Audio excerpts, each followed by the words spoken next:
guys, it's Elizabeth. I finally got some wood chips for my garden, and they're not exactly wood chips. They're smaller than wood chips but larger than sawdust. So it was basically a neighbor across the street. They had a tree removed, and I should have gone I saw them removing the tree and putting, you know how they chip it up in the wood chipper right there at the truck at like curbside as they're chopping the tree up. And I was being the nosy neighbor looking outside, but I didn't go outside and ask them for wood chips like I wanted to. Didn't want to be annoying, but my second chance came when a different crew on a different day came by to remove the stump and grind it down. It was so funny. I just went over there with my wheelbarrow and I was like, "Excuse me, can I have those wood chips?" Because he was just shoveling them into his truck, and he was like, "Sure, I don't care." And so we shoveled them into my wheelbarrow many times until I got what I wanted, but which was so nice.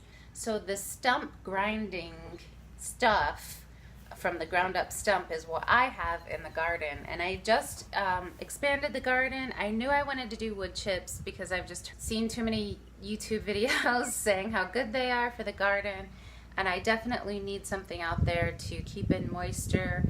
So I had some black like porous weed barrier landscape fabric type stuff down, and that's great for early season gardening where it's going to help absorb light and warm the soil. But now it's May 25th, we're getting into warmer days. It's actually 85 today, which seems a little bit on the warm side for May in my zone, but maybe not. Zone 6A, Western Pennsylvania. But you know, I wanted to definitely either take up the weed barrier or put wood chips on top of it as an added, you know, weed barrier and moisture barrier, but also to help keep the soil cool. I do have some brassicas there. This is the first year in this bed. The soil we're starting from ground zero on the soil. I put some compost. I put everything I had, but you know, the area is so large, it really ends up being just a thin layer on top. So it's gonna take, since this is the first year of this in-ground garden, the soil isn't there this year.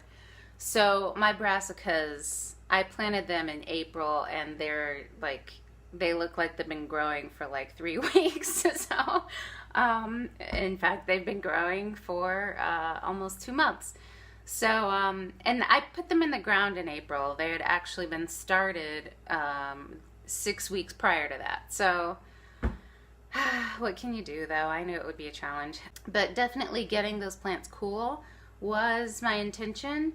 And I think that I achieved that because I've noticed a difference. On the 80-degree days, they've definitely, before I put the wood chips down, they definitely were drooping. The leaves were drooping. Down to the ground. It was just too much sun, too much heat for them. And today I notice after putting the wood chips down, there is no drooping. So I think my brassicas are happy, which makes me happy. So I'm really excited. I have my drip irrigation system, which is the first time I've ever done anything like that. I've got that semi under the mulch, and I did run out of wood chips because I put them in my other beds. Yeah, that's my free wood chip story, so I'm pretty excited about it.